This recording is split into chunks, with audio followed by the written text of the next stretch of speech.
ஓம் சாந்தி, ஓம் சாந்தி, ஓம் சாந்தி. நாம் தொடர்ச்சியாக பாக்கிய விதாதாவிலிருந்து ஒவ்வொரு மகானாத்மா தான் அலௌகீக அனுபவத்தினை அழகாக சொல்லி நமக்கும் ஒரு பாலனை போல இருக்கின்றது.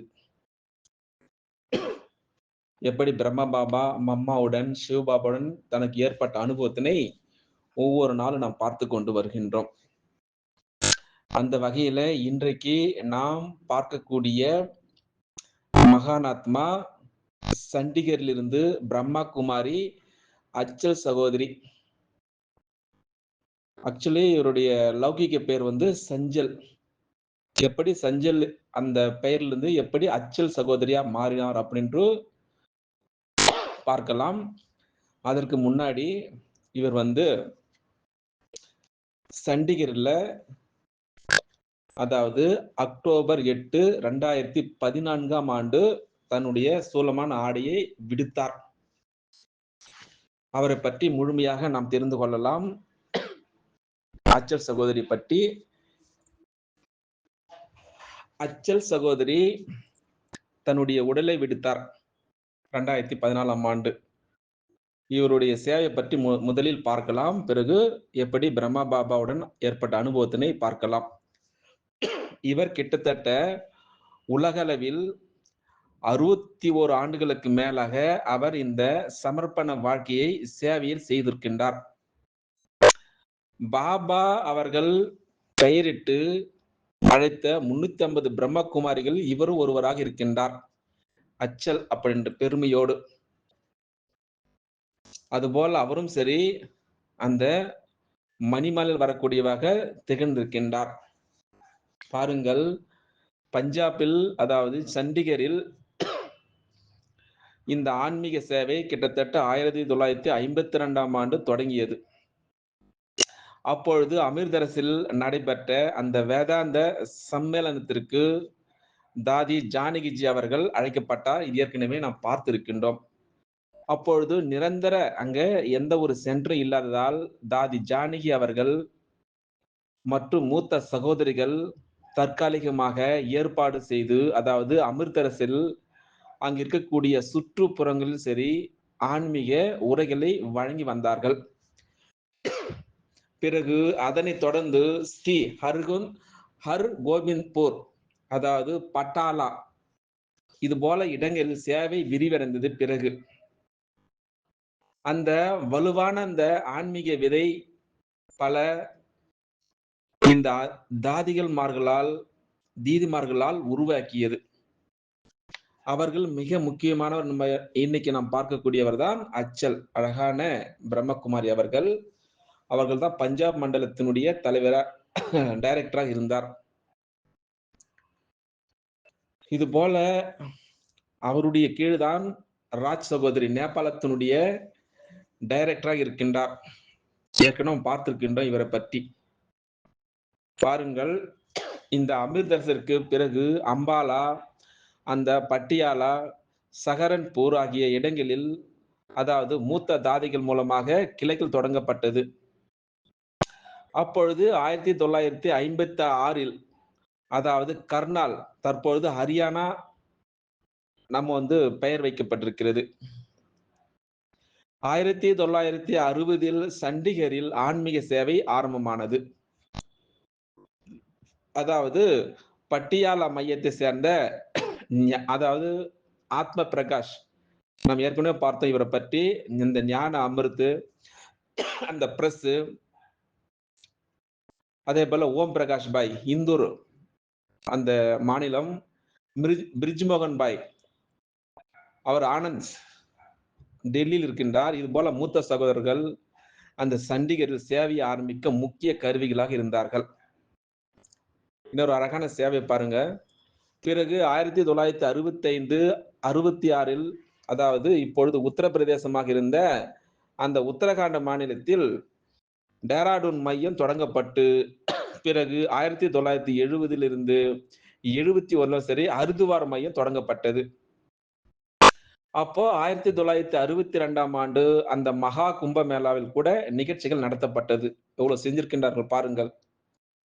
பிறகு 1966 காஷ்மீரில், அதாவது அந்த பள்ளத்தாக்கில் ஜம்மு மற்றும் ஸ்ரீநகர் மையங்கள் தொடங்கப்பட்டு, பிறகு அக்னூர், சம்பா இது போன்ற இடங்களில் கிளைகள் உருவாக்கப்பட்டது. பிரம்மகுமாரிகள் கிளைகள். பிறகு 1966 உருவான இமாச்சல பிரதேசம், 1967 மண்டி முதல் மையம், அதாவது பாபாவுடைய சேவை மையம் தொடங்கப்பட்டதன் மூலமாக அங்க எல்லா ஆன்மீக மழையில் நனைந்து வந்தார்கள். அதன் பிறகு குல்லு, ஜோகிந்தர் நகர், பாலம்பூர் ஆகிய இடங்களில் மையங்கள் தொடங்கியே விட்டது. பாருங்கள், ஆரம்ப காலத்தில் தொடங்கப்பட்ட சில முக்கிய மையங்கள் நாம் பார்க்கலாம். சண்டிகர் அமிர்தசரஸ், ஜலந்தர், அம்பாலா, பட்டியாலா, லூதியானா, ஜிந்த் நகர், இசார் போன்ற மாநிலங்கள் அங்கே உருவாக்கப்பட்டது. மாநிலங்கள். பிறகு 1975, 76 சேவையை நிர்வகிக்க மண்டல அமைப்பு உருவாக்கப்பட்டது. ஜோன், சப்ஜோன் இது போல. அப்பொழுது பஞ்சாப், ஹரியானா, இமாச்சல பிரதேசம், ஜம்மு காஷ்மீர், உத்தரப்பிரதேசம், உத்தரகாண்ட் பகுதிகள் இது போல பஞ்சாப் மண்டலம் உருவாக்கப்பட்டது. ஜோன். அதனுடைய தலைமையகம் சண்டிகரில் அமைக்கப்பட்டது. அதற்கு பொறுப்பு யார் தெரியுமா? தாதி சந்திரமணி அவர்கள். அதாவது அவர்தான் முதல் மண்டல பொறுப்பாளராக இருந்தார். இது போல ஆரம்ப காலத்திலிருந்தே அந்த பிரபாத் பேரிகள், ஆன்மீக கண்காட்சிகள், அந்த உலக புதுப்பித்த விழாக்கள், மத ஒற்றுமை மாநாடுகள் இது போன்ற பல நிகழ்ச்சிகள் வட இந்தியாவில் முழுவதுமாக நடத்தப்பட்டது. 1966 ஜலந்தில் நடைபெற்ற கீதாகா பகவான் அந்த மாநாடு ஆரம்பிக்கப்பட்டது. பிறகு 1970 செப்டம்பரில் உலக புதுப்பித்த ஆன்மீக மாநாடு நடைபெற்றது. 1970. பிறகு இன்னொரு மாநாடு நடத்தப்பட்டது. அதாவது 1971, 72 அனைத்து மாவட்டங்களிலும், அதாவது நீண்டகால மாவட்ட அளவிலான நிகழ்ச்சிகள் அங்க நடத்தப்பட்டது. அதன் பிறகு 1975 ஜலந்தர், 1977 மார்ச் மாதம் சண்டிகரில் ஒரு மாநாடு. பிறகு 1979 சண்டிகர், அது மட்டும் அதன் சுற்றிருக்கக்கூடிய சுற்றுப்புறங்களில் அந்த ஆன்மீக கண்காட்சிகள் நடைபெற்றது. இதன் பிறகு மொஹாலி மையம், மொஹாலின்னு சொல்லுவாங்க, அங்க ஒரு சென்டர் உருவாக்கப்பட்டது. அதன் பிறகு 1985 ஜனவரியில அந்த வடமண்டல தலைமையகம், அதாவது வாடகை இடத்திலிருந்து செக்டர், அதாவது 333A ராஜயோக பவன் அப்படி அழகா சொந்தமாக அங்க ஒரு கேம்பஸ் மாற்றப்பட்டது. அப்போ அங்கிருந்து பாத யாத்திரை நடந்தது. பாரத் ஏக்தா யுவா அந்த பாத யாத்திரை பேர். பாரத் ஏக்தா யுவா பாத யாத்திரை அப்படி சொல்லிட்டு. எங்கிருந்து அப்படி என்றால் தர்மசாலா டெல்லி வரைக்கும். பிறகு 2வது ஒரு பாத யாத்திரை அமிர்தசரஸ்ல இருந்து டெல்லி வரைக்கும். பிறகு 3வது பாத யாத்திரை பத்ரிநாத் டெல்லியில. 4வது டப்வாலியிலிருந்து டெல்லி. இது போல 4 பாத யாத்திரைகள் தொடக்க இடமாக பஞ்சாப் மண்டலமாக அமைந்தது. பிறகு 1989 சண்டிகர் அந்த டபோகர் தியேட்டரில் உலக மாற்ற மாநாடு நடைபெற்றது. 1993, 94 சண்டிகரில் முதன்முறையாக சுகாதார கண்காட்சிகள் நடைபெற்றது. அதன் தொடர்ந்து சுகாதார விழிப்புணர்வு, சுற்றுச்சூழல் பாதுகாப்பு, அந்த நெறிமுறை விழிப்புணர்வு, பெண்களுடைய சுய வலிமை, இளைஞர்கள் விழாக்கள், அமைதி விழாக்கள் இது போன்ற பல தேசிய அளவிலான நிகழ்ச்சிகள் அந்த பஞ்சாப் மண்டலத்தில் நடைபெற்றது. அதன் பிறகு ஹரிதுவாரில 1974, 1986, 1998 இது போல கும்பமேளாக்கில் சிறப்பு நிகழ்ச்சிகள் அங்கு நடத்தப்பட்டது. தற்போது கணக்கின்படி அந்த பஞ்சாப் மண்டலத்தில் சுமார் 30,000 நிரந்தர பிரம்மகுமாரிகள் மற்றும் குமாரர்கள் இருக்கின்றார்கள். கிட்டத்தட்ட அங்க 210 மையங்கள் இருக்கிறது. சப்ஜோன் மையங்கள் இருக்கிறது. அப்போ அந்த பஞ்சாப் மண்டல தலைவர் யார் தெரியுமா? இப்போ நம்ம பார்க்கக்கூடிய இன்னைக்கு ராஜயோகினி அச்சல் தீதி அவர்கள். அதுக்கு பிறகு மண்டல ஒருங்கிணைப்பாளர் யாருன்னா பி.கே. அமிர்சந்த் பாய்ஜி. அவர் ஏற்கனவே இந்த கொரோனா டைம்ல சரீர் விட்டார். இது போல சொல்லிக்கொண்டே போகலாம். வாருங்கள், இன்றைக்கு அந்த சண்டிகர்ல வந்து பஞ்சாப் மாநிலத்தில் எப்படி சேவை நடந்தது அப்படின்னு நம்ம முழுமையாக பார்த்தோம். இன்றைக்கு அச்சல் சகோதரி தன்னுடைய முழுமையான அனுபவத்தினை இன்றைக்கு நாம் பார்க்கலாம். அதுவும் யாருடன்? சாகார பிரம்ம பாபாவுடன். பிரம்மகுமாரி அச்சல் சகோதரி இன்று நம்மிடம் பகிர்ந்து கொள்ள போகிறார் இந்த பாக்கிய விதாதா மூலமாக. நான் சாகார பாபாவுடன் 1956ஆம் ஆண்டு மும்பையில முதன்முறையாக சந்தித்தேன். பாபாவை சந்தித்த பொழுது எனக்கு ஸ்ரீ கிருஷ்ணருடைய காட்சி எனக்கு கிடைத்தது. கூடவே எனக்கு அந்த ஆன்மீக கவர்ச்சி என்னை மிகவும் இழுத்து கொண்டிருந்தது. அப்போ பாபா என்னை பார்த்தவுடனே என்ன தெரியுமா சொன்னார் எனக்கு? அச்சல் பவ என்ற வரதானம் எனக்கு கொடுத்தார். உண்மையிலே என்னுடைய லௌகிக பெயர் என்ன தெரியுமா? சஞ்சல் ஆகும் அப்படின்று அழகாக சண்டிகனுடைய அந்த மண்டல தலைவராக இருக்கக்கூடிய ராஜயோகினி அச்சல் தீதி நம்மிடம் அழகாக எப்படி சஞ்சல் லௌகிக பெயரிலிருந்து அச்சல் பவ என்ற வரதானம் எனக்கு கொடுத்தார் அப்படின்ற அழகாக நம்மிடம் இந்த ஆன்மீக அனுபவங்களை நம்மிடம் பகிர்ந்து கொண்டிருக்கின்றார். அதாவது நீங்கள் என்னுடைய அச்சல் மகள், அதாவது ஆடாத அசையாதவர் அப்படின்னு பொருள். அச்சல்னா ஆடாத அசையாதவர். அப்போ பாபாவுடைய பெயரை புகழ்வாங்க செய்யக்கூடியவர் என அன்பான பாபா என்னை பார்த்து சொன்னார். நான் லௌகிகத்துல பள்ளிக்கூட ஆசிரியராக இருந்தேன், டீச்சராக.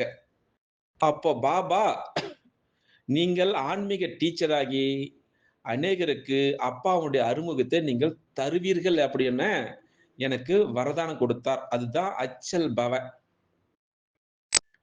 ஈஸ்வரிய வாழ்க்கையில் வரதானம் அடைந்த அந்த பெருமிதத்திலும் சரி, ஈஸ்வரிய வாழ்க்கையில் வரதானம் அடைந்த அந்த மகிழ்ச்சியிலும் இருந்து நான் பாபாவுடைய அருகாமையை அனுபவம் செய்து கொண்டிருக்கின்றேன் அப்படின்றோ அழகாக நம்மிடம் அந்த அனுபவங்களை நம்மிடம் சொல்லி கொண்டு வருகின்றார். நான் பாபாவில் சிவபாபாவை பார்த்தேன், அதாவது நெற்றியில. அந்த சமயத்தில் அன்பு பொங்கி மகிழ்ச்சியில பாபாவுடைய நினைவில் பாடல் நான் பாடினேன். அப்போ பாபா என்னை பார்த்து கொண்டிருந்தார். அதாவது சிவபாபா ஒளியாக இருந்து கொண்டு பிரம்மா பாபாவுடைய நெற்றியில அந்த ஒளியை பார்த்தேன் அப்படின்ற அழகான அந்த அனுபவத்தை நம்மிடம் சொல்லிக் கொண்டிருக்கின்றார். அப்போ பாபா என்னை பார்த்து கொண்டிருந்தார். நான் அந்த அன்பில மூழ்கி போயே இருந்தேன். காரணம், ஆன்மீக பெருமிதத்தில் இருந்த அந்த பாடலை நான் பாடிக்கொண்டிருந்தேன். பாபா உங்களுடைய பல பக்தர்கள் பல வழியில் வருகின்றார்கள். சேவையில விலைமதிப்பற்ற பொருட்களை கொண்டு வந்து உங்களின் மீது போடுகின்றார்கள். இது போல தன்னுடைய அந்த அழகான அந்த அனுபவத்தினை சொல்லிக் கொண்டிருக்கின்றார். இன்னொரு அழகான அனுபவத்தை நம்மிடம் பகிர்ந்து கொள்ளப் போகின்றார். நான் ஞானத்திற்கு வந்த பொழுது மிக குறைந்த சென்டர்களே இருந்தது. அந்த நேரத்தில் பாபா அமிர்தசருக்கு வந்திருந்தார். அதாவது கடவுளுடைய ரதத்தினை நான் ஸ்ரீ ஹர் கோவிந்தபுருக்கு கூட்டிக் கொண்டு செல்ல வேண்டும் அப்படி என என்னுடைய உள்ளத்தில் எழுந்தது. கடவுளுடைய ரதம் யாரு? பிரம்மா பாபா. ஏனென்றால் நான் அங்குதான் இருந்தேன். அங்கு நிறைய பந்தனத்தில் உள்ள குமாரிகள் இருந்தார்கள். அவர்களுடைய ஆசையை பூர்த்தி செய்வதற்காக அன்பான அங்கு செல்ல சம்மதம் எனக்கு தெரிவித்தார். அங்கு ஒரு பெரிய பள்ளிக்கூடம் இருந்தது. அந்த பள்ளிக்கூடத்தினுடைய முகப்பில் மிகப்பெரிய இடம், அதாவது மைதானம் இருந்தது. அந்த மைதானத்தில் நிறைய மரங்களும் இருந்தது. இரவு நேரத்தில் வெளியில் அந்த மைதானத்தில் தாதிகளோடு பாபா அமர்ந்திருந்தார். அப்போ தங்களுக்குள் மகிழ்வான அந்த உரையாடல் நடந்து கொண்டிருந்தது. மற்ற பக்கம் இந்த பந்தனத்தில் இருக்கக்கூடிய குமாரர்களுடைய தந்தர்கள் எல்லாம் ஒன்று சேர்ந்து ஒரு சகோதரரிடம், நீங்கள் அடர்ந்த மரத்தில் ஏறி இவர்களுடைய அனைத்து விஷயங்களை குறித்து கொண்டு வாருங்கள் அப்படி என அனுப்பி வைத்தார்கள். அப்ப அந்த சகோதரரும் அப்படியே செய்து அந்த ஊர்க்காரர்களுக்கு இந்த அனைத்து விஷயங்களும், அதாவது சிரித்து பேசிக் கொண்டிருந்ததை சொல்லிவிட்டார்கள். அப்போ அந்த ஊர்க்காரர்கள் அனைவரும் ஒன்று கூடி மீட்டிங் செய்து, இவர்கள் நம்முடைய குமாரியுடைய மனதை மாற்றிவிட்டார்கள். நாம் பிரச்சனை செய்வோம் என முடிவெடுத்து விட்டார்கள் அவர்கள். பிறகு காலை வகுப்பில் ஏறக்குறைய 25 குமாரிகள் பாபாவை சந்தித்து மகிழ்ந்து கொண்டிருந்தார்கள். அவர்கள் மகிழ்ச்சியில் ஒரு பாட்டு பாடினார்கள். நாங்கள் சக்திகள் வெளிப்படுவோம். அந்த குமாரிகளுடைய தாய் தந்தையர் கூட வந்து வகுப்பில் அமர்ந்திருந்தார்கள். நன்மை செய்யக்கூடிய பாபா அந்த பெண் குழந்தைகளுடைய உற்சாகத்தை அதிகப்படுத்த, இப்படிப்பட்ட ஆகக்கூடிய குழந்தைகளை வண்டி நிறைத்து அழைத்து செல்வேன். அது மட்டுமா, சேவையில ஈடுபடுத்துவேன் என மகா வாக்கியத்தை அங்கே உச்சரித்து விட்டார். இந்த வார்த்தைகளை கேட்ட அந்த குமாரிகளுடைய தாய் தந்தையருடைய கோபம் அதிகமாகி விட்டது. காரணம், யார் அங்க இருக்கிறாரு? பயமற்ற பாபா. பயமற்ற பாபா அந்த அனைத்து குமாரிகளுடைய கூட்டத்தை வியாச நதிக்கு அழைத்து சென்றார். அங்க யாரு பயமற்ற? பிரம்மா பாபாவுடைய நெற்றிலே யார் இருக்கிறார்? சிவபாபா இருக்கிறார். அந்த விரோதிகளுடைய ஆக்ரோஷம் இன்னும் அதிகமானது. அங்கே சூழ்நிலை மிகவும் மோசமா ஆகிவிட்டது. அந்த நிலையில் நான் அன்பான பாபாவை அமிர்தசரஸுக்கு அனுப்பிவிட்டேன். பிறகு அந்த குமாரிகள் மீது அதிகமான கொடுமைகள் நிகழ்ந்து விட்டது. ஆனால் அவர்கள் நிச்சய புத்தி, அதாவது ஒரே பலம், ஒரே நம்பிக்கையுடன் மைதானத்தில் குதித்து வந்தார்கள். இன்று கூட அதில் சில குமாரிகள் சேவையில் ஈடுபட்டுள்ளார்கள். ஆனால் அவர்கள் பெயரை சொல்லவில்லை.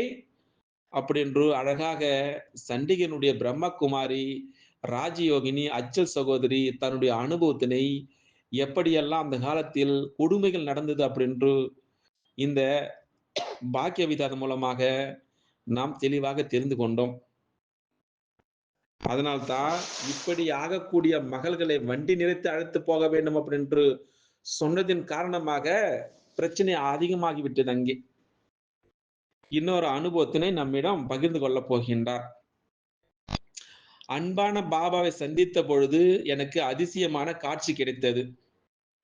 அதாவது காந்தம் ஊசியாக என்னை இழுத்து கொண்டிருந்தது. அந்த தெய்வீக பேச்சுவார்த்தை எனக்காக மிகவும் நன்மையானதாக இருந்தது. நான் பாபாவை, அதாவது ஸ்ரீ கிருஷ்ணனுடைய ரூபத்தில் சாட்சாத்காரமாக பார்த்தேன்.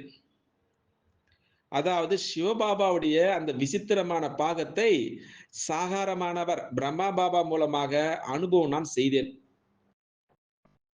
எல்லையற்ற எஜமான் அன்பான பாபா சதா எல்லையற்ற அந்த எண்ணங்களிலே மூழ்கி கொண்டே இருந்து கொண்டிருந்தார். அது மட்டுமா, இந்த முழு உலகத்தில் இருக்கக்கூடிய அத்தனை ஆத்மாக்களை முன்வைத்து என்ன செய்திருந்தார்? சாகார முறையில் நடத்தி வந்தார். அதனால்தான் நாம் இன்று வரை சரி, நாம் ஸ்ரீ நாராயணன் அந்த அவருடன் நடந்து கொண்டிருக்கின்றோம். இது போல அனுபவம் நாம் செய்ய வேண்டும். இப்பொழுது கூட சரி, அவ்யக்தமான பிறகு கூட. அதனால்தான் அன்பான பாபா குழந்தைகளை மகிழ்விப்பதற்காக தன்னுடன் சுற்றி பார்க்க அழைத்து செல்வார்.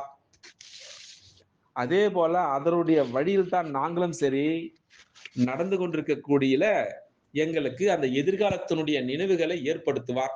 ஆனா இப்பொழுது அவ்வளவு வரவது கிடையாது சாட்சாத்காரம். ஆனா அந்த காலத்தில் எல்லாருக்கும் வந்தது. அதாவது நாம் ஸ்ரீ நாராயணன் கூட நடந்து கொண்டிருக்கின்றோம். நம்முடைய ஆத்மா சதோ பிரதானமானதாக என்றவாறு அனுபவம் செய்ய வேண்டும் அப்படி என்று சொல்வார். இப்படியாக போய்கொண்டிருக்கக்கூடிய வேளையில நான் பாபாவுடைய உண்மையான அந்த புருஷார்த்தை பார்த்து நான் பின்பற்றிருக்கின்றேன். அதாவது எப்படின்னா, அமிர்த வேலை அன்பான பாபாவை நினைவு செய்வது அமிர்த வேலை முதலில். பிறகு முரளி கேட்ட பிறகு விசார் சாகர் மந்தனம் செய்வது, அதாவது ஞானத்தை யோசிப்பது. மூணாவதாக கர்மண சேவை, அதாவது அன்பாகவும் சரி விருப்பமுடன் செய்வது. அடுத்ததாக வாழ்க்கையில நிர்பந்தனமாவதற்காக, அதாவது நஷ்டமாக ஸ்மிருதி லப்தாவுடைய நிலையை அனுபவம் செய்வது. அடுத்ததாக கட்டளைக்கு கீழ்ப்படிந்தவர்களாக நடப்பது. அடுத்ததாக குணக்கிரகியாக ஆகுவது. சாகார முறையில 7/1/2026ல சொல்லியிருப்பாரு யாருடைய அவகுணத்தையும் பார்க்கக்கூடாது. இந்த அவகுணங்களை நாம் மனதில் வைக்கக்கூடாது. இது போல அவர்கள் அழகாக பாபாவை பின்பற்றியிருந்தார். அதே போல அனைவருடைய நன்மையாளனாக நடப்பது. அது மட்டுமா, இரக்கப்பார்வையினுடைய அந்த சம்ஸ்காரத்தினை வாழ்க்கையில் கொண்டு வருவது. அடுத்ததாக பரசிந்தனை செய்யாமல் இருப்பது. அது மட்டுமா, ஆன்மீக பெருமிதத்தில் இருப்பது. இது போன்ற எல்லா விஷயங்களை நான் பின்பற்றினேன் அப்படி என்று அழகாக இவ்வளவு நேரமாக சண்டிகள் எப்படி சேவை ஆரம்பித்தது, எவ்வளவு மையங்கள் உருவாகினது, முழுமையாக நாம் பார்த்தோம். அடுத்ததாக சிவபகவானுடைய மகா வாக்கியம் இதன் மூலம் பார்க்கலாம். இனிமையான குழந்தைகளே, உங்களுடைய இது மாணவ வாழ்க்கையாகும். காட்லி ஸ்டூடெண்ட் வாழ்க்கை. கடவுள் உங்களுக்கு படிப்பிக்கின்றார். இந்த குஷி ஒன்று குறைந்தது கிடையாது. உங்களுடைய இந்த ஈஸ்வரிய வாழ்க்கை மிகவும் மதிப்பு இருக்கிறது. இது என்ன வாழ்க்கை? ஒண்டர்ஃபுல் வாழ்க்கை. இந்த மதிப்பற்ற வாழ்க்கையினுடைய மதிப்பு சொல்லி அளவிட முடியாதது. இந்த நேரம் நீங்கள் ஈஸ்வரிய சேவையில் இருக்கின்றீர்கள். யார் நல்ல சேவை செய்கின்றார்களோ அவர்கள் புகழுக்கு தகுதியானவர்கள் ஆகின்றார்கள் அப்படி என்று சிவபகவான் நமக்கு அழகாக சொல்லிக் கொண்டு வருகின்றார். அதனால்தான் சொல்லுவார், குழந்தைகளே மிகுந்த இனிமையானவர்கள் ஆகுங்கள், யாருடனும் சரி உப்பு நீர் ஆகாதீர்கள், அதனால் இனிமையானவர் ஆகி நடங்கள். சத்தியுகத்தில் எப்படி இருக்கும்? சிங்கமும் ஆடும் கூட இனிமையாக இருக்கும் அப்படின்னு சிவபகவான் நமக்கு அழகாக சொல்லி இவ்வளவு நேரமாக நமக்கு அச்சல் சகோதரி மூலமாக, அதாவது அச்சல் தீதி மூலமாக இவ்வளவு நேரம் எவ்வளவு ஆன்மீக அந்த விசேஷத்தை நாம் பார்த்தோம். ஓம் சாந்தி. நாளைக்கு இன்னொரு அழகான அதே எப்படி அச்சல் சகோதரி மம்மாவுடன் எப்படி ஏற்பட்டது அனுபவம் அப்படின்று நாளைக்கு அவரை பற்றி பார்க்கலாம். அச்சா. ஓம் சாந்தி, ஓம் சாந்தி, ஓம் சாந்தி, ஓம் சாந்தி, ஓம் சாந்தி, ஓம் சாந்தி. நாம் தொடர்ச்சியாக பாக்கிய விதாதாவிலிருந்து ஒவ்வொரு மகானாத்மா தான் அலௌகீக அனுபவத்தினை அழகாக சொல்லி நமக்கும் ஒரு பாலனை போல இருக்கின்றது. எப்படி பிரம்ம பாபா மம்மாவுடன் சிவபாபாவுடன் தனக்கு ஏற்பட்ட அனுபவத்தினை ஒவ்வொரு நாளும் நாம் பார்த்து கொண்டு வருகின்றோம். அந்த வகையில இன்றைக்கு நாம் பார்க்கக்கூடிய மகானாத்மா சண்டிகரிலிருந்து பிரம்மா குமாரி அச்சல் சகோதரி. ஆக்சுவலி இவருடைய லௌகிக பேர் சஞ்சல். எப்படி சஞ்சல் அந்த பெயர்ல இருந்து எப்படி அச்சல் சகோதரியா மாறினார் அப்படின்று